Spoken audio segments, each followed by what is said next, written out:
تعبدوا إلا إياه وبالوالدين إحسانا صدق الله العظيم اللهم صل على محمد وآله وصحبه وبارك وسلم الحمد لله খুলনা জেলার পাইকগাছা থানার অন্তর্গত ৮ নম্বর রাড়ুলি ইউনিয়ন ইমাম পরিষদের উদ্যোগে তাফসীরুল কোরআন মাহফিলের স্বনামধন্য সভাপতি মাওলানা আব্দুল কুদ্দুস দামাত বারকাতুহুল আলিয়া, সম্মানিত পরিচালক মাওলানা সোজাউদ্দিন সোজা দামাত বারকাতুহুল আলিয়া, এতক্ষণ আলোচনা রাখলেন ইসলামিক চিন্তাবিদ শিক্ষাবিদ মুফতি আশরাফ আলী ফারুকি ঝিনাইদহ। আলোচনা রেখেছেন হাফেজ মাওলানা আব্দুল হান্নান ওমর খুলনা।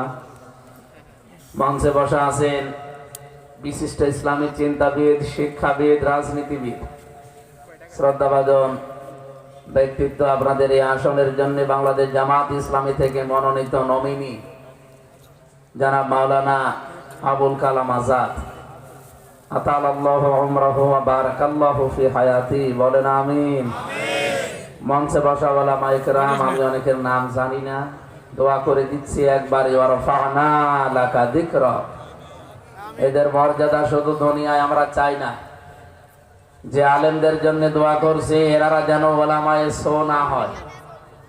বাংলাদেশে বহু আলেম ওলামা এখন ওলামায়ে সো এর কাতারে অন্তর্ভুক্ত হয়ে গেছে, যেখানে সব আলেমরা ঐক্যবদ্ধ হওয়ার চেষ্টায় আছে। হাতে গোনা কিছু বালাম বিন বাওরার অনুসারী, এরা অলরেডি বাতিলের সাথে হাত মিলিয়ে দুনিয়ার কিছু স্বার্থ সিদ্ধির জন্য। প্রশ্ন আসতে পারে আপনারা না, সুলাইমান আলাইহিস সালাম আল্লাহর কাছে দোয়া করেছিলেন, ক্বালা রাব্বিগফিরলি ওয়া হাবলি মুলকান লা ইয়ানবাগি লিআহাদিন মিন বা'দি ইন্নাকা আনতাল ওয়াহ্হাব। সূরা সাদের 35 নম্বর আয়াতে আছে। তিনি বলেছিলেন, আল্লাহ তুমি আমাকে মাফ করে দাও, আর আমাকে এমন একটা রাজ ক্ষমতা দান করো যে আমার পরে তুমি আর এরকম ক্ষমতা কাউকে দেবে না। নিশ্চয় তুমি মহাদাতা। খুলনাবাসী এই ইকো কমিয়ে দেবে, রিভাব দেবে। আরে ছেলে এখনো হয়নি, কানের নিচে এমন সরে দেবো না তোমার।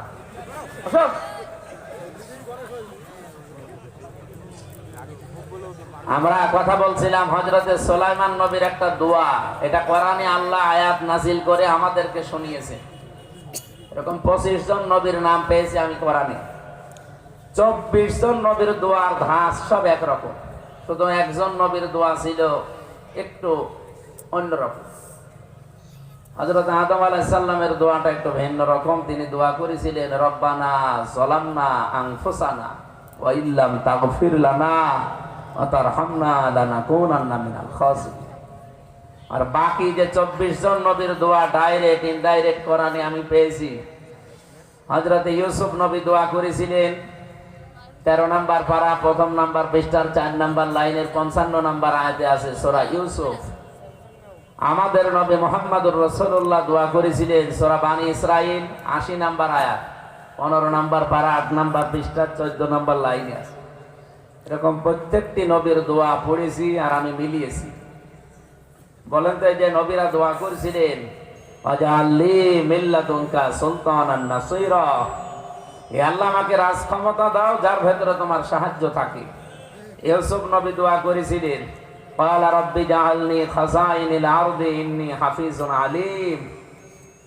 এই যে নবীদের যে দোয়ার সারমর্ম, আমার প্রশ্ন, এই মোবাইল বাজে কার? এত ডিস্টার্ব করলে তো ক্লাস করা যাবে না, নিস্তব্ধ হয়ে থাকবেন। আমরা ঘন্টাখানিক কথা বলতে চাই, থাকবেন আপনারা? সকাল থেকে আমার এটা নিয়ে 15টা অনুষ্ঠান চলছে, আর কত করা যায়? এত দূর মাহফিল আমি জানতাম না। আমার তো আমির জামাত থেকে নিষিদ্ধ যে ঝিনাইদহ পার হওয়া যাবে না, অথচ আমার মাহফিল নিয়ে এসেছে এত দূর। উনি শুনলে যে কি বলবে, দেখ হজে আছে আলহামদুলিল্লাহ বেশি গেছি। আমার দূরে যাওয়া নিষেধ, সর্বোচ্চ 30-40 কিলোর উপরে যাওয়া নিষেধ। এটাই চলে এসেছি দূরে, আর অন্তত নির্বাচনের আগে আর যাব না। কুষ্টিয়া কেন্দ্রিক থাকা লাগবে। একটা মহান দায়িত্ব আমাদের মাথার উপরে দিয়েছি, আমরা যেন সততার সাথে পালন করতে পারি। যে কথা আপনাদেরকে শোনাচ্ছিলাম, সুলাইমান নবী দোয়া করলেন, আল্লাহ আমাকে তুমি মাফ করে দাও, আমাকে এমন একটা রাজ ক্ষমতা দান করো যে আমার পরে তুমি আর কাউকে এরকম ক্ষমতা দেবে না। আল্লাহ তার দোয়া কবুল করেননি, জবাব দিলেন না। আল্লাহ তাকে এমন ক্ষমতা দিয়েছিলেন, তিনি পিপিলিকার ভাষা পর্যন্ত বুঝতেন। কথা বলেন না কেন? জিন পর্যন্ত তার আনুগত্য করত, তার তাবেদার ছিল। আমার প্রশ্ন এই যে নবীরা যে দোয়া করলেন, ওনারা কি দুনিয়া ভোগ করার জন্য দোয়া করেছিলেন? বলেন বলেন। ক্ষমতা পাওয়ার জন্য, ভোগ করার জন্য এই দোয়া করেছিলেন?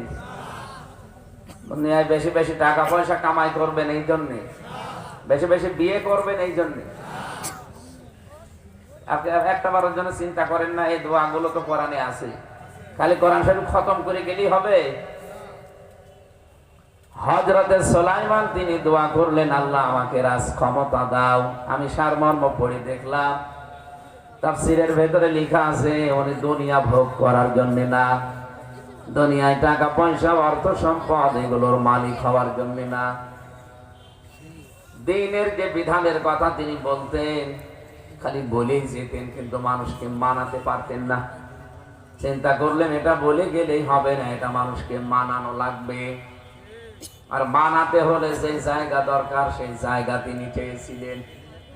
আমরা সত্যি নবীর উম্মত যারা, নবীর উত্তরাধিকারী যারা, আমরা সত্যিকারের নবীর উম্মতের ভেতরে যারা গণ্য হতে চাই, আমাদের মন থেকে বলছি এদেশে ক্ষমতা যদি আমরা পাই, দুনিয়া ভোগ করার জন্য না, আল্লাহর বিধান বাস্তবায়নের জন্য। আমি জেলে যাওয়ার আগে 19 সালের শেষের দিকে জেলে চলে গেলাম। ওই সময় গ্রামে একটা জেনার ঘটনা ঘটেছিল। এক মহিলার স্বামী আছে বিদেশে, ওই মহিলা গ্রামের একজনের সাথে লাইন করে কাজ করে ফেলেছে। 4 জন সাক্ষীও আছে। মহিলা যদি একটু নরম হয়, যে একটু মাপ মাপ চায়, তাও তো হয়। বলছে করেছি, তা হয়েছে কি, দরকার হয় ফের করবে। কি গো, এ মহিলা তো সেই রকম ধাঁচ দেখছি। গ্রামের লোকজন বলছে ফতোয়া দেন তো কি করা যায়। মানে ফতোয়া হচ্ছে যেহেতু বিবাহিতা, এর বুক পর্যন্ত মাটির ভেতরে গেড়ে ফেলে, পুঁতে ফেলে, উপর থেকে পাথর বা ইট দিয়ে মেরে ফেলা লাগবে। এই ফতোয়াকে আমি বানিয়েছি না কোরআনে আছে? আরো জোরে বলেন। সূরা নূরের 2, 3, 4 নম্বর আয়াতে আছে যে অবিবাহিতা এবং বিবাহিতা যদি হয় তাহলে তার বিচার কি হবে জেনা করলে। আমি গ্রামের মোড়ল যারা আছে, মাতব্বর মন্ডল, বললাম যে রায় দিলাম, ফতোয়া দিলাম, কিন্তু এটা আবার কার্যকর করি না। কারণ ওই মহিলাকে সঙ্গে সার করার আগে দেখা যাচ্ছে পুলিশ আমারে সঙ্গে সার করে, বললেন হুজুরে ধরি নিয়ে না। এটা তো 19 সালের কথা, কথা বোঝার চেষ্টা করে কি বলতে চায়। 7 দিন, খুব বেশি হলো 7 দিন পরে পুলিশ একটা মামলায় আমারে ধরে নিয়ে গেল। 3 বছর জেলখানায় থেকে বের হলাম, এসে দেখছি গ্রামের লোক 2 ভাগ। এক ভাগ আছে ওই মহিলার পক্ষে, টাকা পয়সা আসে, ওর স্বামী পাঠায়, ওটা খেয়ে আল্লাহ বিল্লাহ করে। আর এক দল আছে তারা নামাজ রোজা করে, ওই দলে নেই। 3 বছর পরে বাড়ি আসলাম, দেখছি এই এক দল আর আসে না, কথাও বলে না। কি গো, আপনাদের সমস্যা কি? কথা তো বলেন না, দেখাও করলেন না।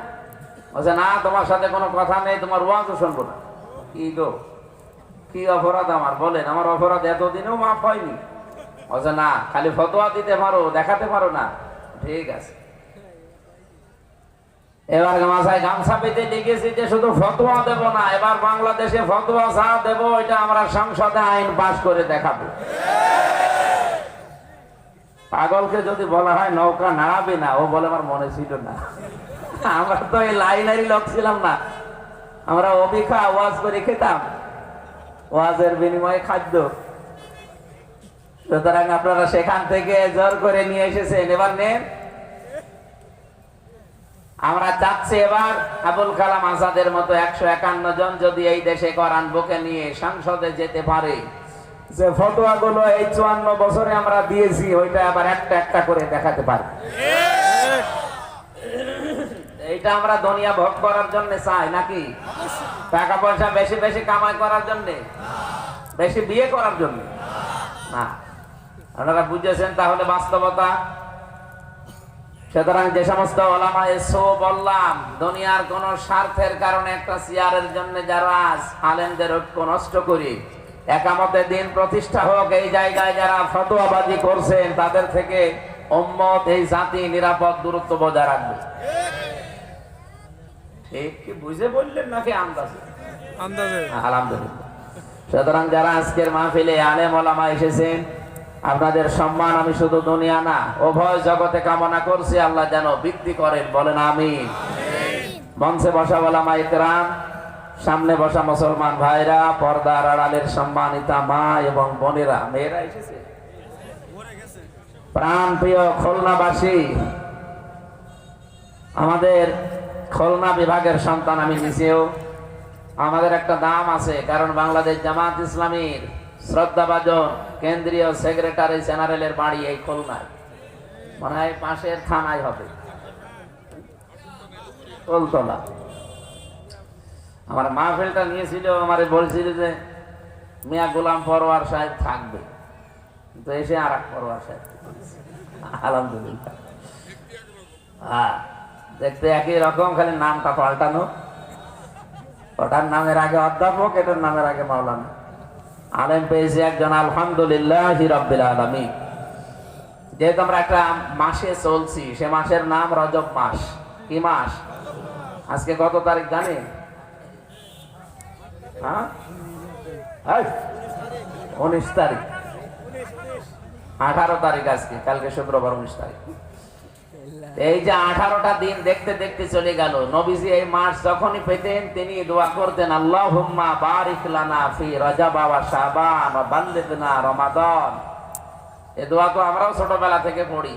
কি আছে দোয়ার ভেতরে, আপনি একটা বারের জন্য খেয়াল করে পড়িছেন? আমার এখন মাঝে মাঝে মনে হয় এই দোয়াটা যদি বাংলাদেশের মানুষ এখন বুঝে পড়ে, তাহলে এই দেশে যে রাজনৈতিক মারামারি, হানাহানি, কলহ, এটা বন্ধ হয়ে যাবে। রজব মাস আসলেই বলা লাগে আল্লাহুম্মা, হে আল্লাহ, বারিক লানা। বহু বচন, এটা জমা মুতাকাল্লিম। বারিক লি বলা হয়নি, বারিক লানা। হে আল্লাহ, তুমি আমাদের সবাইকে বরকত দাও। ফি রজব ওয়া শাবান, রজব আর শাবান এই 2 মাসে। বাল্লিগনা, এটাও বাল্লিগ লি বলা হয়নি, বাল্লিগনা। রমাদান, আমাদের রমজান পর্যন্ত সবাইকে পৌঁছিয়ে দাও। নবীজির যেহেতু মুখের দোয়া এটা, আপনারা অনেকে পড়েছেন, কিন্তু পড়ার ভেতরে কি নবীজি দিতে চেয়েছেন ওইটা আমরা নিতে পারি নাই। সবাই মিলে দোয়া করছি, আল্লাহ আমাদের সবাইকে আপনি পৌঁছিয়ে দেন রমজান পর্যন্ত, আর এই 2 মাসের বরকত আমাদের সবাইকে দান করেন। নবীজি শুধু নিজের জন্য দোয়া করেননি, সবাইকে নিয়ে। সুতরাং এই বাংলাদেশের 56,000 বর্গ মাইলকেও রক্ষা করার জন্য শুধু আমরা নিজেরা না, সবাইকে নিয়ে এবার কাজ করতে চাই। আমার কথার অর্থ বোঝেন আপনারা? এই দেশে যত বড় রাজনৈতিক দল আপনি দাবি করেন, এককভাবে যদি মনে করেন আমি এই দেশকে কন্ট্রোল করে ফেলবো, না, আপনি পারবেন না। 99.5 বিলিয়ন মার্কিন ডলারের দেশ থেকে এদেশে এখন ঋণ। এটা 3 দিন আগের রিপোর্ট। 99.5 বিলিয়ন মার্কিন ডলার আমাদের মাথার উপরে ঋণ। 15.5 বছরে এখান থেকে পাচার হয়ে গেছে 94.4 বিলিয়ন মার্কিন ডলার। আমার তো মাঝে মাঝে মনে হয় এই পাচার করা অর্থগুলো যদি ওনারা ওই দেশে না নিয়ে এই দেশেই মানুষের কর্মসংস্থান তৈরি করত, আর যে সমস্ত উন্নত দেশ আছে তারা যদি তাদের ব্যবসা প্রতিষ্ঠান এখানে সম্প্রসারণ করত, আমাদের এই দেশে এখন যে বেকার একটাও থাকতো না। আমি আমার কুষ্টিয়ার কথা বলছি। কুষ্টিয়ার সদর আসন থেকে আমাকে নমিনেশন দিয়েছে জামাত ইসলামী বাংলাদেশ। আমার 4.5 লাখের মতো প্রায় ভোট। আমার এই 2 থানার এরিয়া একটু বড়। আমি হিসাব করে দেখলাম, যদি মাত্র 10,500 11,000 মানুষের কর্মসংস্থান তৈরি করা যায়, অন্তত আমার এরিয়ার ভেতরে আর বেকার মানুষ থাকবে না। অথচ তৈরি করা সম্ভব ছিল। ওখানে জাতীয় নেতা ছিল 2 জন, ইনু নুনু বলে ডাকে মানুষ, ইনু হবে ওনার নাম, হাসানুল হক ইনু, আর একজনের নাম হানিফ।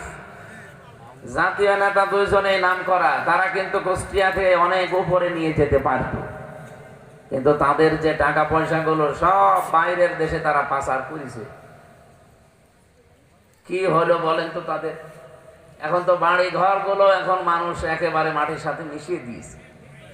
মাঝে মাঝে তাদের বাড়ির সামনে দিয়ে যায় আর চিন্তা করি, আল্লাহ, এই মানুষগুলো টাকা পয়সা পাচার না করে যদি এই কুষ্টিয়ার বুকে হাজার হাজার মানুষের কর্মসংস্থান তৈরি করে দিত, ওদেরকে অন্তত এখন আর পালানো লাগতো না। আর এখন যে অবস্থার সৃষ্টি তারা করেছে, এই অবস্থাও তাদের উপরে আসতো না। তাদের নাম শুনলে মানুষ এখন পর্যন্ত ঘৃণা করছে। আপনারা জানেন ওবায়দুল কাদেরের অবস্থা কিন্তু একেবারেই কিরোসিন। অনেক আর মনে হয় ফিরবে না, একেবারে শেষ পর্যায়ে। ডাক্তাররাও ফেরত দিয়ে দিয়েছে যে না, আর হবে না। এখন যদি উনি মারা যায়, বাংলাদেশে কোন ভক্ত যদি বলে ওনারে আমরা এখানে নিয়ে এসে কবর দেব, ভক্ত মরবে, আরো তো মরে দিছে। এমনকি প্রধানমন্ত্রী যিনি ছিলেন, কথিত প্রধানমন্ত্রী শেখ হাসিনা, উনিও যদি এখন মারা যায়, আল্লাহ না করুক, এখনই মরার দরকার নেই, যদি এই দেশে কোনো ভক্ত বলে আমরা নিয়ে আসতে চাই, ভক্ত মরবে আর উনি তো মরে দিছে।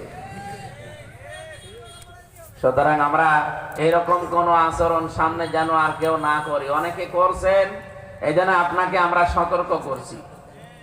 কারণ নবীজিকে আল্লাহ সতর্ককারী হিসাবে পাঠিয়েছিলেন, নবীজি নেই, নবীর নায়েব হিসাবে আপনাকে আমরা সতর্ক করছি। আপনিও যদি ওই রকম ফ্যাসিস্ট হয়ে ওঠেন, জালেম হয়ে ওঠেন, আপনাকেও জনগণের মনে ঘৃণিত করে দেবে কে? আরো জোরে বলেন। ফাতিলকা বুয়ুতুহুম খাওবিয়াতাম বিমা যালামু ইন্না ফি যালিকা লাআয়াতাল লিকাওমি ইয়ালামুন। সূরা নামলের 52 নম্বর আয়াতে আছে, আল্লাহ বলেন এই সেই ঘরগুলো, মনে হচ্ছে আল্লাহ এভাবে কুদরতের আঙ্গুল দিয়ে, মনে হচ্ছে আমাদের আল্লাহ এভাবে আমাদেরকে দেখিয়ে দিচ্ছেন এই সেই ঘরগুলো। বাইতুন না দিয়ে আল্লাহ বুয়ুত বহু বচন দিয়েছেন। খাওবিয়াতাম বিমা যালামু, এগুলো জনশূন্য হয়ে পড়ে আছে আজ, মানব শূন্য, কেউ আর এখানে থাকে না। আমি তো বাংলাদেশের অনেকগুলো জায়গায় আগস্টের 5 তারিখের পর থেকে ঘুরেছি। জালেমদের কোনো চিহ্ন এখন এই দেশে আর কেউ রাখতেও চায় না। কোরআনের আয়াতটা নাযিল হয়েছে 1500 বছর আগে লূত আলাইহিস সালামের বংশধরদের কারণে।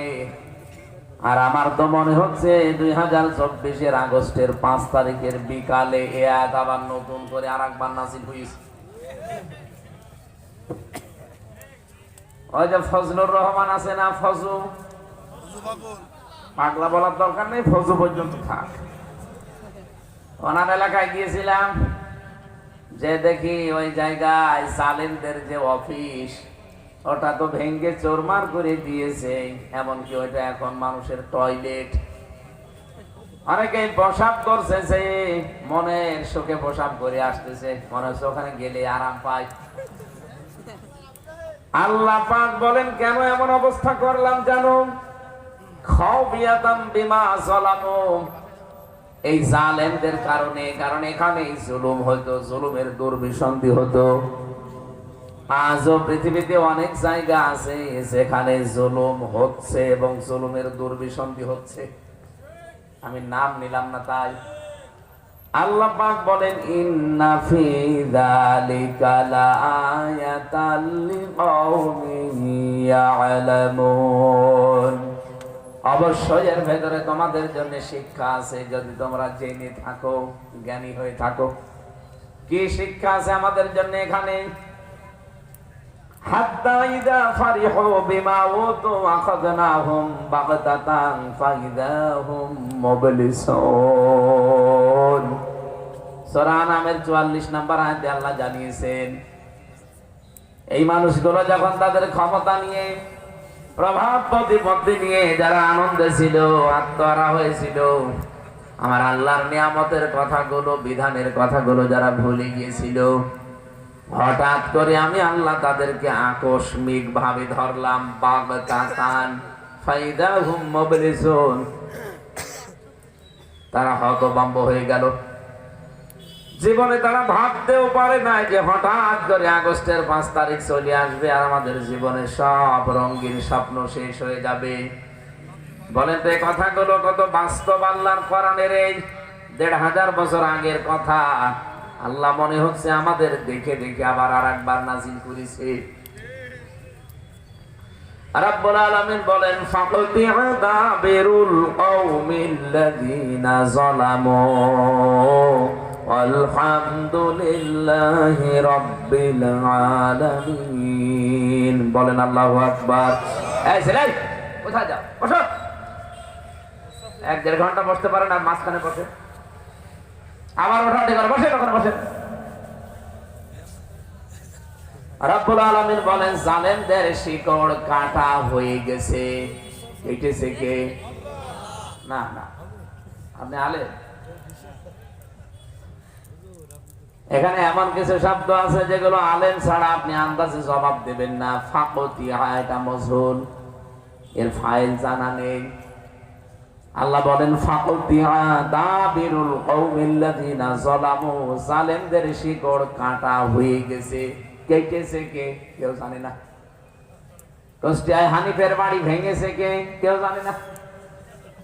ও যদি কোনোদিন ফিরে এসে মামলা দিতে চায়, একটা মানুষও খুঁজে পাবে না, কারণ কে ভেঙেছে কেউ জানে না। আমার মনে হয় ফেরেশতা আসতে পারে।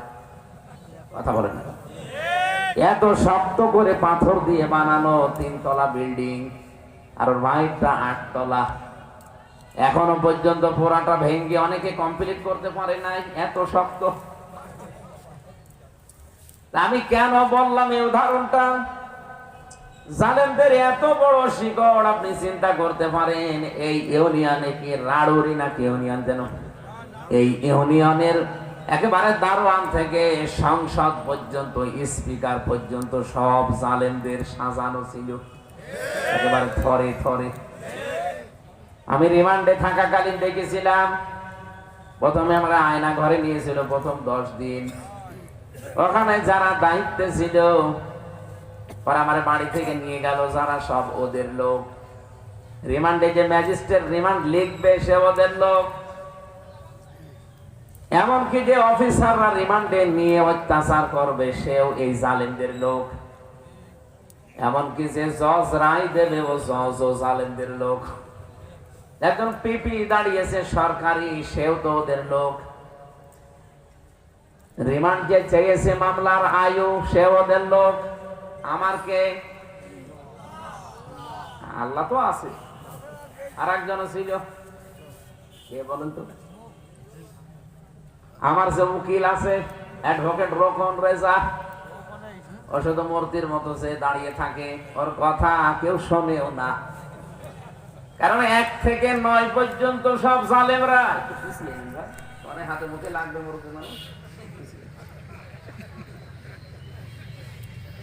বলেন 1 থেকে 9 পর্যন্ত সব জালেমেরা। শুধুমাত্র একটা কলা গাছ দাঁড় করিয়ে রেখেছি আমি, ওর কথা তো কোনো দিনে 3 বছরে শোনেও নাই।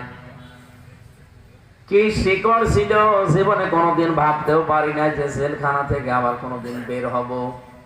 আল্লাহ দয়া করে বের করে দিয়েছেন এই আগস্টের এই ঘটনার কারণে। আমি যেটা এখান থেকে আপনাদের বোঝাতে চাই, এত বড় শিকড় যদি আল্লাহ কেটে দিতে পারে, কে কেটেছে? কেউ যেহেতু জানা নেই, তাহলে আগামীতে কেউ যদি জালেম হয়ে ওঠেন, তারও 14 বংশের শিকড় কেটে দিতে পারে কে? আল্লাহ না, কে? কেউ জানে। আশা করছে আগামীতে এরকম কেউ হয়ে উঠবেন না। এই জন্যে এই রমজান মাকি রজব মাসে নবীজির এই দোয়াকে আমরা এবার সামনে নিয়ে আসতে চাই। এই দোয়াটা বারিক লানা, যেহেতু নবীজি বললেন আমরা সবাইকে আল্লাহ তুমি বরকত দাও। আসেন আল্লাহর বরকত পাওয়ার জন্য রজবের যে করণীয় আছে, বর্জনীয় আছে, এই কথাগুলো আজকে তাফসীর মাহফিল থেকে নিয়ে যায়। শুধু শুনে শেষ করে দেবেন না। এই রজব মাসের 26 তারিখের দিবাগত রাত 27 তারিখে ধুলির এই ধরা থেকে বিশ্ব নবীকে আল্লাহ নিয়ে গেছেন একেবারে সব নিদর্শন দেখাতে। রব্বুল আলামিন এই ঘটনা আমাদেরকে শুনিয়েছেন, কিন্তু তিনি নিজেই আশ্চর্য হয়ে গেছেন। সুবহানাল্লাযী আসরা বিআবদিহি লাইলাম মিনাল মাসজিদিল হারাম ইলাল মাসজিদিল আকসা। কোন আয়াতের প্রথমে যদি সুবহান শব্দ থাকে, এদিকে তাকান। সুবহান শব্দের বাংলা অর্থ হচ্ছে আশ্চর্য। বাংলা অর্থ কি? কোন আশ্চর্য জিনিস দেখলে আমরা এই শব্দটাই বলি সুবহানাল্লাহ, বলি না? এই ঘটনা এত আশ্চর্য, আল্লাহ নিজে পর্যন্ত বর্ণনা করতে গিয়ে তিনিও আশ্চর্য হয়ে এই শব্দটা দিয়েছেন, সুবহানাল্লাযী আসরা বিআবদিহি। পবিত্র সেই সত্তা যিনি তার বান্দাকে কোন এক রাতের বেলা ভ্রমণ করিয়েছিলেন। বাংলা অর্থ এতটুকুই। এর ভেতরে এমন কিছু আছে যেটা আশ্চর্য হওয়ার মতো। এদিকে তাকান, এদিকে তো ঝামেলা হচ্ছে ভাই, নড়াচড়া করে দেবেন। আপনি দেখেন তো, কোন এক রাতের কথা বললেন, লাইলান, কোন এক রাতে, অথচ তাফসীরে আমি পেয়েছি এই রাতটার সময় সীমা ছিল 1, 2, 3 করে যেভাবে আমরা গণনা করি এই হিসাবে 27 বছর। আশ্চর্য হওয়ার মতো বিষয়, এক রাত টেনে আল্লাহ এত লম্বা করেছেন যে রাতের নির্ধারিত সময় হয়ে গেছে দুনিয়ার গণনায় 27 বছর। প্রথম আসমানে নিয়ে গেলেন।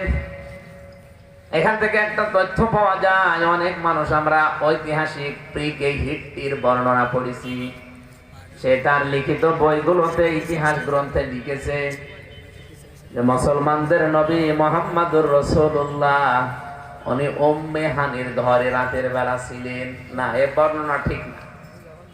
কেন বলছি ঠিক না? ঐতিহাসিক আমির আলীর বর্ণনা পড়েন, ইবনে ইসহাকের বর্ণনা পড়েন, সেখানে লেখা আছে বিশ্ব নবী ছিলেন কাবার হাতিমে।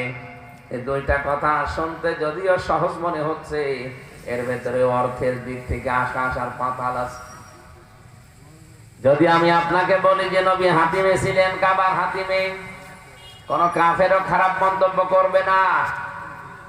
কাবার হাতিমে মুহাম্মদুর রাসূলুল্লাহ থাকতেই পারে, কিন্তু যখনই বলবেন উনি উম্মে হানির ঘরে রাতের বেলা ছিলেন, আমার এ মাওলানার এখানে যারা আছে নবীর উম্মত আমরা যারা দাবি করি, হয়তো আমাদের কোনো খারাপ ধারণা আসবে না, আর করব না।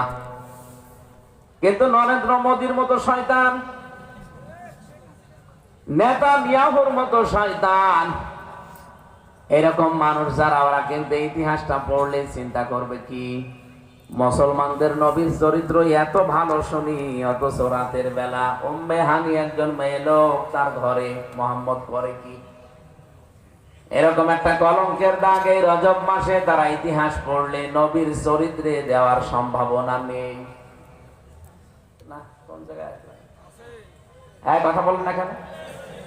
আরে ভাই, আমার হয়তো আপনার হয়তো কোনো খারাপ ধারণা আসবে না, কেউ ধারণা করে দিলেও আমি বিশ্বাস করব না, কিন্তু এই শয়তান মার্কা মানুষগুলো কি বসে থাকবে? আপনি দেখেন এই খ্রিস্টান লোকটা কৌশলে নবীর চরিত্রে এমন একটা কলঙ্কের দাগ দিতে চেয়েছে। এই জন্য তো মাঝে মাঝে ওদের কাছ থেকে নবীর সম্পর্কে উল্টাপাল্টা কথা আসে। এই জন্য যেখানে ঝামেলা নেই ওই জায়গার বর্ণনা বলছি। ঐতিহাসিক আমির আলী একজন মুসলিম, উনি কাবার হাতিমের কথা লিখেছেন। ইবনে ইসহাকের বর্ণনা পড়ছিলাম, হযরতে জিবরাইল ফেরেশতা নবীজির বয়স যখন 53 বছর, তার মাথার উপর থেকে যতগুলো ছায়া ছিল সব একটা একটা করে আল্লাহ সরিয়ে নিলেন। জন্মের আগেই তিনি বাবাকে হারিয়েছেন, জন্মের কিছুদিন পরেই মাকে হারিয়ে ফেললেন। এরপরে আশ্রয় ছিলেন দাদা, আর সে ছায়া আল্লাহ তুলে নিলেন। চাচার আশ্রয় ছিলেন, সেইটাও আল্লাহ নিয়ে নিলেন। স্ত্রী তাকে ছায়া দিয়ে রেখেছিল হযরতে খাদিজাতুল কুবরা রাদিয়াল্লাহু তাআলা আনহা, আল্লাহ তাকেও নিয়ে নিলেন। এই 53 বছর যখন চলে, আমল হুজুন বলা হয়, দুঃখের বছর। এত বড় যন্ত্রণা নেমে এসেছে, নবীজির কোনো ছায়া তার মাথার উপরে আর নেই। চারিদিকে অন্ধকার নেমে এসেছিল। আল্লাহর নবীকে জিবরাইল ফেরেশতা এসে তার পায়ের নিচে তার পা দিয়ে চাটতে আরম্ভ করেছে। নবীজি ঘুমিয়েছিলেন। ওঠার পরেই বললেন, আপনাকে আল্লাহ দাওয়াত দিয়েছেন, চলেন। ওযু করে নিলেন, চলতে থাকলেন। বারকন নামে একটা, যেটাকে আমরা বোরাক বলে ডাকি, এটা আরবি শব্দ বারকন। বারকন মানে বৈদ্যুতিক গতি সম্পন্ন যান। এই যে বিদ্যুতের গতি হচ্ছে 1 সেকেন্ডে 1,86,000 মাইল। এরকম একটা বৈদ্যুতিক গতি সম্পন্ন যানে চড়িয়ে তিনি নিয়ে গেলেন। ঐতিহাসিকরা হাজার হাজার পৃষ্ঠা লিখেছে। কিছু কিছু জিনিস এখান থেকে আমরা শিক্ষার জন্য নিতে চাই। বোরাকে যখন উঠবেন, বোরাকটা লাফাচ্ছিল। হযরতে জিবরাইল ডাক দিয়ে বলে, কি তোমার পিঠের উপরে কে উঠবে, তুমি কি টের পাও? আল্লাহর পরে এই পৃথিবীতে সবচেয়ে মর্যাদা সম্পন্ন ব্যক্তিত্ব মুহাম্মাদুর রাসূলুল্লাহ। বোরাক যেন মানুষের ভাষায় কথা বলছে, ইয়া রাসূলুল্লাহ, আপনাকে নিতে পেরে আমিও সৌভাগ্যবান। কিন্তু আমি কেন লাফাই জানেন? কিয়ামতের দিন আপনি তো ময়দানে মাহশার থেকে জান্নাত পর্যন্ত যাবেন কোন না কোন যানবাহনে চড়ে। আপনি আজকে কথা দিয়ে যান, কিয়ামতে যখন জান্নাতে যাবেন আমার পিঠে চড়ে যাবেন। সুবহানাল্লাহ। নবীজি কথা দেওয়ার পরেই বোরাকটা থেমে গেল। নিয়ে গেলেন বিশ্বনবী মুহাম্মদুর রাসূলুল্লাহকে প্রথম আসমানে। এই কারাগারা, রাস্তা ছেড়ে দেন ভাই, অ্যাম্বুলেন্স রাস্তা ছেড়ে দেন, রোগী আছে, রাস্তা ছেড়ে দেন। সুবহানাল্লাহ, আলহামদুলিল্লাহ, লা ইলাহা ইল্লাল্লাহ। দেন দেন, ছেড়ে দেন, রোগী আছে, ছেড়ে দেন, ছেড়ে দেন। রাস্তা পরিষ্কার করে দেন তাড়াতাড়ি। সুবহানাল্লাহ, আলহামদুলিল্লাহ।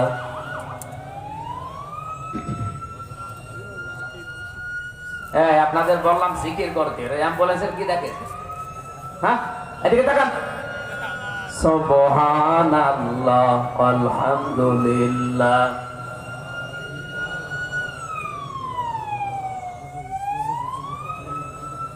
সুবহানাল্লাহ, আলহামদুলিল্লাহ, লা ইলাহা ইল্লাল্লাহ। সুবহানাল্লাহ, আলহামদুলিল্লাহ, লা ইলাহা। শীত কি আমারই লাগছে না শীত পড়ছে? এত কিছু কাজ দেওয়ার পরও শীত লাগে কি গো? সুবহানাল্লাহ, আলহামদুলিল্লাহ, লা ইলাহা ইল্লাল্লাহ, লা ইলাহা ইল্লাল্লাহ, মুহাম্মাদুর রাসূলুল্লাহ। আমার ভাইরা, প্রথম আসমানে নেওয়ার পরে ফেরেশতা জিবরাইল ডাক দিলেন। আসমানের যে ফেরেশতারা দায়িত্বে আছে, বললেন দরজা খুলে দাও। উপর থেকে আওয়াজ এলো, ওনাকে একে আসতে বলা হয়েছে। এদিকে তাকান, শিক্ষা আছে এখানে। এখান থেকে আমরা কি জানতে পারলাম? আকাশে প্রথম আসমানে যাবার পরে বললেন দরজা খুলে দাও, তার মানে আকাশের দরজা নেই। আরো জোরে বলা লাগবে। আকাশের দরজা সব সময় খোলা থাকে না বন্ধ থাকে? বন্ধ থাকে, সব সময় বন্ধ থাকে। আমি জেলখানায় গিয়ে আয়াতের তাফসীর বুঝেছিলাম। এটা আছে সূরা আরাফ 40 নম্বর আয়াতে 8 নম্বর পারার 14 নম্বর পৃষ্ঠার 7 নম্বর লাইনে পাবেন। রাব্বুল আলামিন বলেন লা তুফাত্তাহু লাহুম আবওয়াবুস সামা ওয়া লা ইয়াদখুলুনাল জান্নাহ। মাঝে মাঝে আয়াতটা নিয়ে ভাবতাম যে আল্লাহ তুফাত্তাহ দিলেন কেন, এরপরে আবার বাব না দিয়ে আবওয়াব দিলেন কেন। আল্লাহ পাক বলেন তাদের জন্য আকাশের দরজা একটাও খোলা হচ্ছে না, হবে না, জান্নাতে তারা যাচ্ছে না, যাবে না। আমি ভাবলাম আকাশের দরজা তাহলে একটা না, যেহেতু আবওয়াব বহু বচন, বহু দরজা আছে আকাশের, একটা দরজা আল্লাহ খুলছে না। তুফাত্তাহু মুসারে বর্তমান ভবিষ্যৎ প্রেজেন্ট ফিউচার খোলা হবেও না।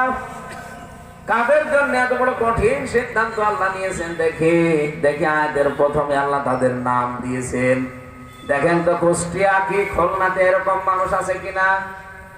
ইন্নাল্লাযীনা কাযযাবু বিআয়াতিনা ওয়াস্তাকবারু আনহা। নিশ্চয় যারা আল্লাহর কোরআনের আয়াত শোনার পরে মিথ্যা মনে করে, এরকম মানুষ খুলনায় নেই। নাম ধরা লাগবে, খুলনায় নেই। নিশ্চয় যারা কাযযাবু বিআয়াতিনা, আমার আয়াতগুলোকে মিথ্যা মনে করে। আমি যে এই দেশে এখন দুইটা দল আছে, কোরআন দিয়ে যদি বলি অনেক মানুষ আছে তারা বিশ্বাসই করতে চাবে না। বাংলাদেশের দল ৭৩টা না ১৭৩টা হোক অসুবিধা নেই, কিন্তু দল এখন মূলত বাংলাদেশে দুইটা, একটা আল্লাহর দল, একটা শয়তানের দল।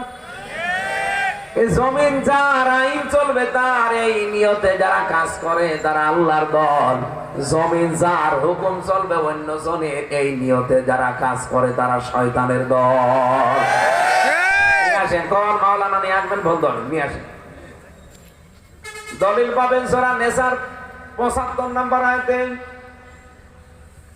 আল্লাযীনা আমানু ইউকাতিলুনা ফি সাবিলিল্লাহ ওয়াল্লাযীনা কাফারু ইউকাতিলুনা ফি সাবিলিত তাগুত।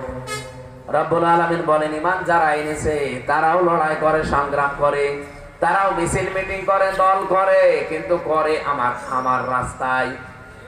কার রাস্তায়? আরো জোরে বলুন। যারা কাফের তারাও লড়াই করে, সংগ্রাম করে, তারাও মিছিল মিটিং করে, তারাও দল করে, হ্যাঁ করে, কিন্তু শয়তানের রাস্তায়। আল্লাহর রাস্তা শয়তানের রাস্তার পার্থক্য কি? জমিন যার আইন চলবে তার এইটা আল্লাহর রাস্তা, জমিন যার আইন চলবে অন্য জনের এটা শয়তানের রাস্তা। সূরা বাকারার ২৫৭ নম্বর আয়াতের ব্যাখ্যায় এই তথ্যটা আরো বিস্তারিত পাবেন। আমি যদি এইভাবে ব্যাখ্যা করি নাম ধরে ধরে ইঙ্গিত দিয়ে, আল্লাহর আইন যারা এই জমিনে প্রতিষ্ঠা হোক চাই না, তারা কি আয়াত শুনলে আমার কথা বিশ্বাস করবে একবারে? আমি কোরআন শরীফের আয়াত একটা একটা করে ভেঙ্গে ভেঙ্গে যদি বলি তাও তারা বিশ্বাস করবে না, মনে করবে না এমন হয় নিজের দিকে টেনে বলছে। এরকম মন মানুষ নেই?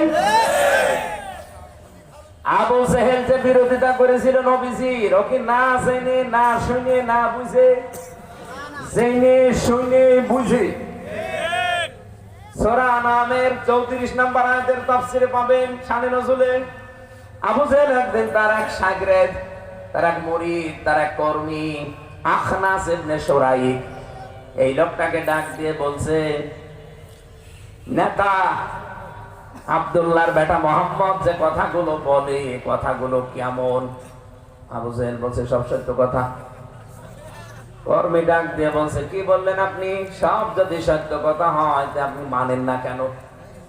আবু জেহেল বলছে, ঘরের ভেতরে আর কেউ আছে আশপাশে? দেখ। বলছে কেউ নেই। গোপন ঘরে ধরে বলি, ও কথা যদি আমি মেনেই নেই তাহলে আমার কি সিয়ার থাকে? আর ওই কথাগুলো জনগণকে যদি বুঝতে দেয়, জনগণ কি আমার সিয়ারে রাখে? আমি তো নিজেও বোঝার পরে না বোঝার ভান করে আছি, আর জনগণকে আমি বুঝতে দেই না, এই জন্য আমার চেয়ার এখনো টিকে আছে। ও বাংলার মানুষেরা, আবু জাহেলের এই জীবনী পড়ার পর এই শানে নজুল আমি বানিয়ে বলছি না, আছে সূরা আনআম, এটা 7 নাম্বার পারা 10 নাম্বার পৃষ্ঠার 12 নাম্বার লাইনে 34 নাম্বার আয়াতের শানে নজুল যে কোনো তাফসিরে পাবেন। ওয়াখনাস বিন শুরাইক এই কাফেরকে, এই কর্মীকে ডাক দিয়ে বলেছিল, বেটা এই কারণে তুই কর্মী আর আমি নেতা, ওর কথা সব মেনে নিলে আমার চেয়ার থাকবে না। বাংলাদেশে অনেকে এখন জেনে শুনে বুঝে আলেমদের বিরোধিতা করছে। যারা কিছুদিন আগেও সংসদে কোরআনের উদ্ধৃতি দিয়ে কথা বলতো, এখন তারা আলেমদেরকে রাজাকার বলছে। কথা বলে না কেন? আমাকে বানিয়ে বলছে এটা। কিছুদিন আগেও যারা কোরআনের আয়াত পড়ে পড়ে জনগণকে শোনাতো, মনে তো বিশাল আল্লামা মুফাসসিরে কোরআন, ভারতের কামান, মুজাদ্দিদে জামান, অথচ এখন তারা দেখেন আমার মতো মানুষকেও ছাড় দেয় না বলে এও রাজাকার চেতনায়। তাহলে জেনে শুনে বুঝে যারা বিরোধিতা করছেন, আপনার ক্ষতি হবে দুনিয়ায় দুইটা। এদিকে তাকান ভাই, যেহেতু এই শ্রেণীর মানুষ বাংলাদেশে আছেন, এই জন্য আয়াতটা বললাম।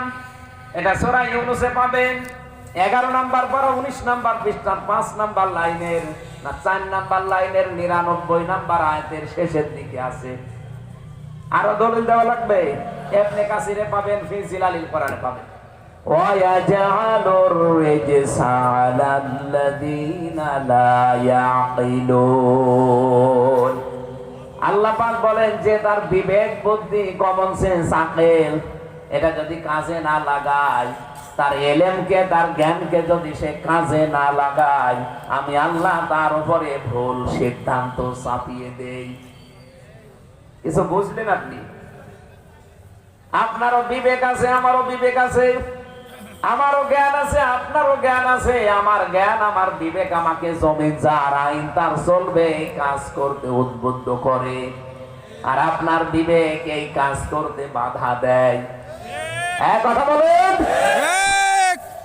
ওই জামানায় যদি জেনে শুনে বুঝে বিরোধিতা করার কারণে ওকে আল্লাহ হেদায়েত না দেয়, ও যেদিন বদরের যুদ্ধে ওর গলা যেদিন আলাদা করবে, আব্দুল্লাহ বিন মাসউদ রাদিয়াল্লাহু তাআলা আনহু ওকে কিন্তু 3 বার সুযোগ দিয়েছিল যে তোরে আমি ছেড়ে দিলাম, আমি নবীর কাছে যাচ্ছি, তুই চিন্তা ভাবনা কর কালেমা পড়বি কিনা।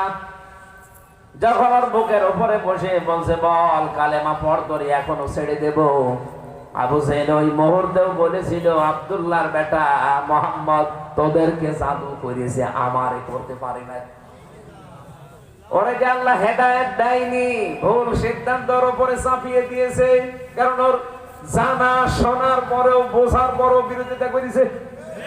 বলেন বলেন, আজ বাংলাদেশে যারা জেনে শুনে বুঝে বিরোধিতা করছেন, জেনে রাখেন আল্লাহর কসম আপনার উপর আল্লাহ ভুল জিনিস চাপিয়ে দেবে। দেখেন না মাঝে মাঝে এমন এমন কথা অনেকের মুখ দিয়ে বের হয়ে যায়, তার একবারে সব শেষ। কি কথা বলছে? একজন কিছুদিন আগে দেখলাম বলেই ফেলেছে আমরা শরিয়া আইনে বিশ্বাস করি না, আবার 10 দিন পরে বলছে না আমরা কোরআন সুন্নাহ দিয়ে দেশ চালাতে অঙ্গীকারাবদ্ধ। এক মুখে কয় কথা বলবেন? কয়দিন আগে বললেন আমরা বিশ্বাসই করি না, আর এখন বলছেন কোরআন হাদিস দিয়ে দেশ চালাবো। মানুষ কিন্তু বুঝে ফেলেছে এটা ভোট নেওয়ার কারসাজি। নাকি আপনারা বোঝেন না? এই যে ভুল জিনিসটা চাপিয়ে দিল প্রথমে কে? আল্লাহ বলেন আমি চাপিয়েছি কেন জানো? কারণ ওর বিবেক আছে, ওর জ্ঞান আছে, ওর কমন সেন্স আছে, আকল আছে, কিন্তু কাজে লাগায়নি। এই বাংলাদেশ সহ বিশ্বে যারা আজকে বাংলা ভাষাভাষী শুনতে পাচ্ছেন, আপনি যদি বিবেকটা কাজে না লাগান, আমি কোরআন দিয়ে দলিল দিলাম আপনার উপর আল্লাহ ভুল জিনিস চাপিয়ে দেবে। আসেন না আমরা বিবেকটা কাজে লাগাই। 2 নম্বরে যারা বিবেক কাজে লাগাবে না, আবু জাহেলের মতো মরণ যখন হবে তখন আপনি ঈমান আর পাবেন না, চেষ্টা করলেও পাবেন না, বেঈমান হয়ে মারা যাবেন। ও 3 বার একই কথা বলেছে। আব্দুল্লাহর ছেলে মোহাম্মদ তোদেরকে পর্যন্ত জাদু করেছে, কিন্তু আমার পর্যন্ত আসতে পারি নাই। আমি যদি এখনো মোহাম্মদকে পেতাম তাহলে তার মুখের উপরে আমি থুতু নিক্ষেপ করতাম। বলেন নাউজুবিল্লাহ। হযরত ইবনে মাসউদ বলে, না তোরে আর ছাড়া যায় না। এতক্ষণ ধরে তিনবার সুযোগ দিয়েছিলাম, তিনবার এই দুই নবীকে অপমান করলি, এবার আমার নবীর মুখে থুতু দেওয়ার কথা বললি, তোরে আমি আর ছাড় দেব না। তরবারি চালিয়ে দিলেন গলার উপরে। তরবারি যখন চলছে, আবু জেহেল ওই সময় ডাক দিয়ে বলেছে, ইবনে মাসউদ গলাটা কাটতেছিস, একটু বড় করে কাট, মানুষ যেন দেখে বলছে যে নেতার মাথা। ওরে শয়তান, মরে যাচ্ছে তাও তেজ কমছে না। আমার তো মনে হচ্ছে এই 15.5 বছরে যারা জুলুম অত্যাচার করে একেবারে শেষ পর্যায়ে চলে গেছে, ও মরে যাবে তাও শয়তানের হেদায়েত হবে না। আপনি দেখবেন এই মানুষগুলো জীবনও ফেরবে না। এখনো মাঝে মাঝে অডিও রেকর্ড ফাঁস করে মানুষকে ভয় দেখায়। এই জন্য আকেল যাদের দিয়েছেন আল্লাহ, বিবেক দিয়েছেন, কাজে লাগাবেন। আমির হামজা জীবনেও তার কথা বানানো কথা কোরআনের ভেতরে ঢোকাতে পারবে না। আমার বাবারও ক্ষমতা নেই। কোরআনের ভেতরে যদি আমি কোনো কথা ঢুকিয়ে দেই, আমি আল্লাহর নামে চালাই, আমি ধরা খেয়ে যাব।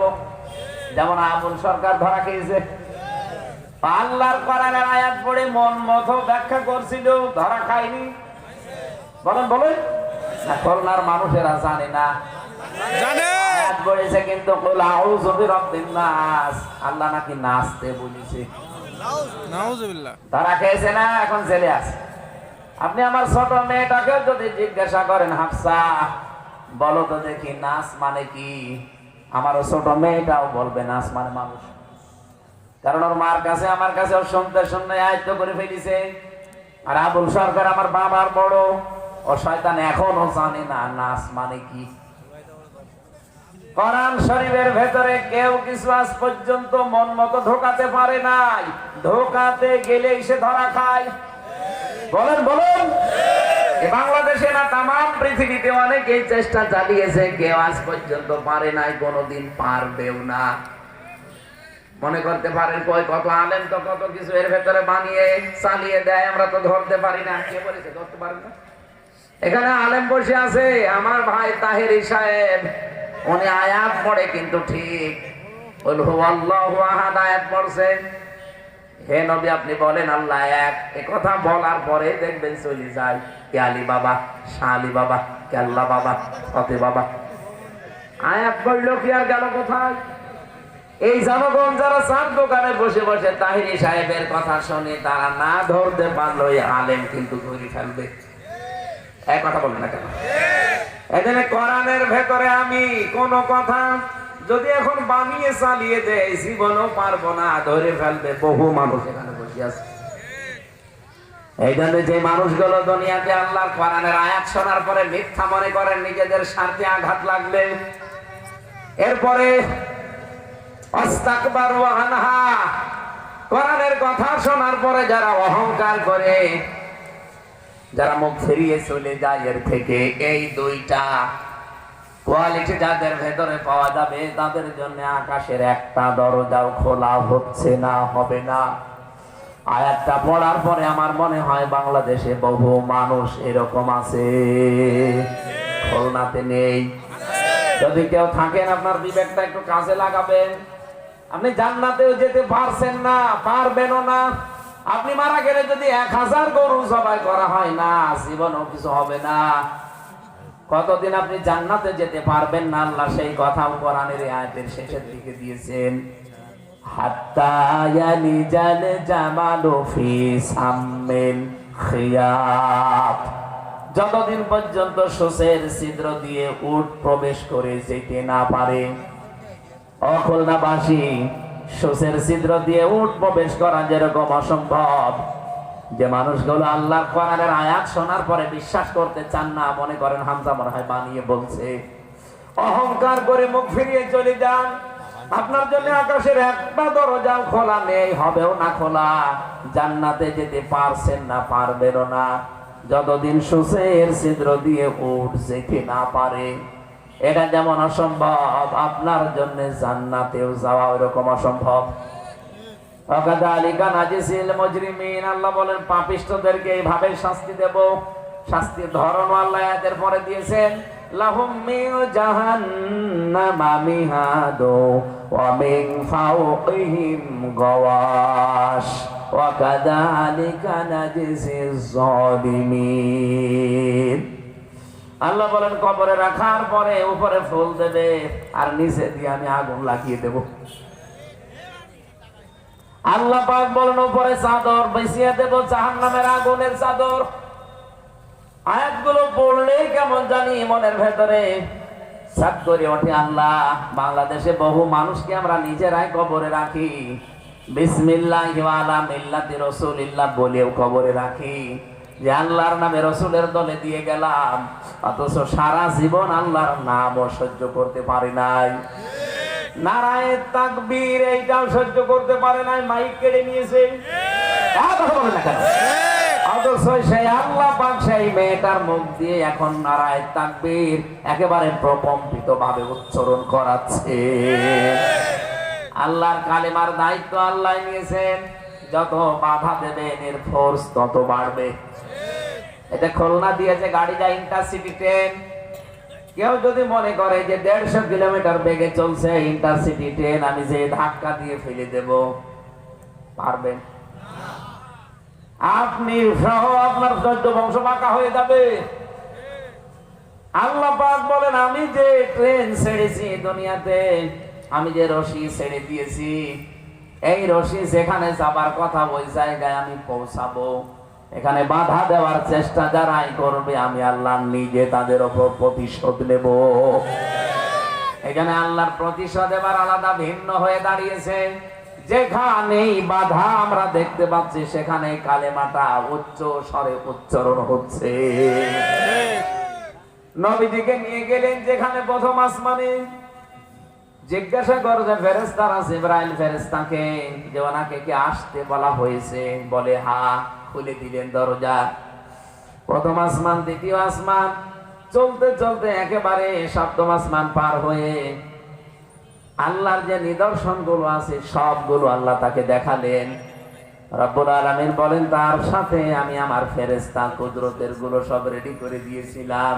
আল্লাযী বারাকনা হাওলাহু লিনুরিয়াহু মিন আয়াতিনা।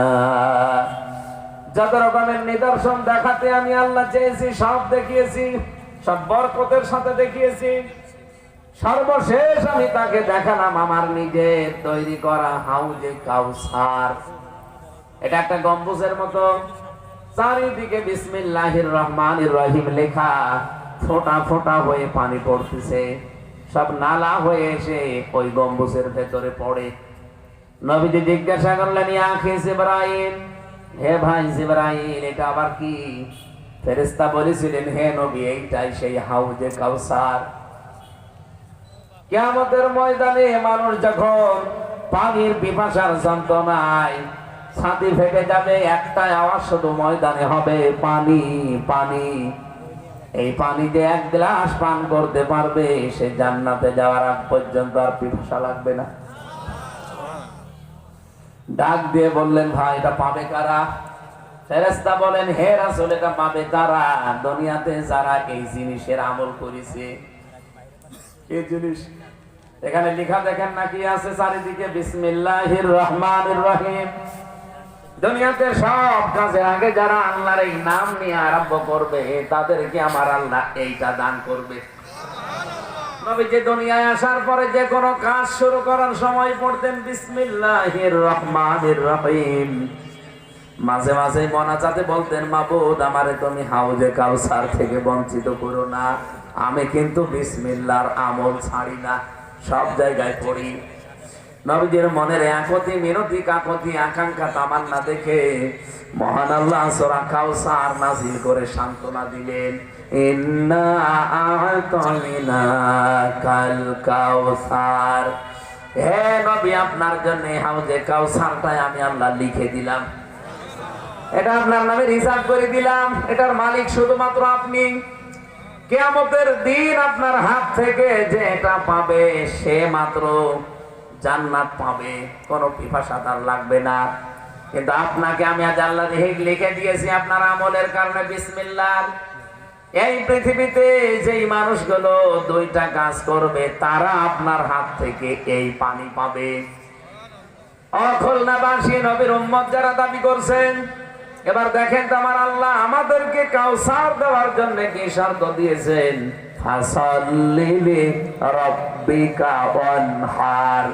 এক নম্বরে দুনিয়ায় যারা রবের জন্য নামাজ পড়ে, কার জন্য? আরো জোরে। নির্বাচন আসতেছে, অনেকেই নামাজ রবের জন্য না ভোটের জন্য পড়বে। এক আসরের নামাজ 3 জায়গায় পড়বে, এরা কাউসার পাবে? বলেন বলেন। আল্লাহর আয়াত ছিল ফাসাল্লি লিরাব্বিকা, আপনি নামাজ পড়তে হবে আপনার রবের জন্য। এই জমিনে যারা রবের জন্য একবার নামাজ আরম্ভ করবে, তামাম পৃথিবী দিয়ে দিলেও তারা এক ওয়াক্ত নামাজ ছাড়বে না। আর যারা ভোটের জন্য নামাজ পড়বে, ভোট চলে গেলে নামাজও ছেড়ে দেবে। বলেন বলেন। এটা নামাজ পড়তে হবে কার জন্য বলেন তো? আরো জোরে। আমি আয়াতের তাফসীর পড়তে গিয়ে পেয়েছি, কোন মানুষ যদি সত্যি রবের জন্য নামাজ পড়ে, মাস্ট বি তার ভেতরে কয়েকটা কোয়ালিটি তৈরি হবে। এক নম্বরে লোকটা বিনম্র হবে। আজ বাংলাদেশে বিনম্র মানুষের সংখ্যা খুব কম, বেশিরভাগই আমরা উগ্র। আমার মতের বাইরে গেলে তার উপরে আমরা উগ্রতা ছড়াই না। খোল নাই, এসব নেই। আপনি নামাজি হন, দেখবেন আপনাকে আল্লাহ বিনয়ী করে দেবে। অবাশশিরিল মুখবিতিন, আল্লাহ বলেন বিনয়ী যারা এদেরকে নবী আপনি সুসংবাদ দেন। সুতরাং নামাজ আপনাকে বিনয়ী বানাবে, নম্র বানাবে, ভদ্র বানাবে। আসেন আমরা সেই কয়দিন আছি দুনিয়ার এই জীবনে নামাজ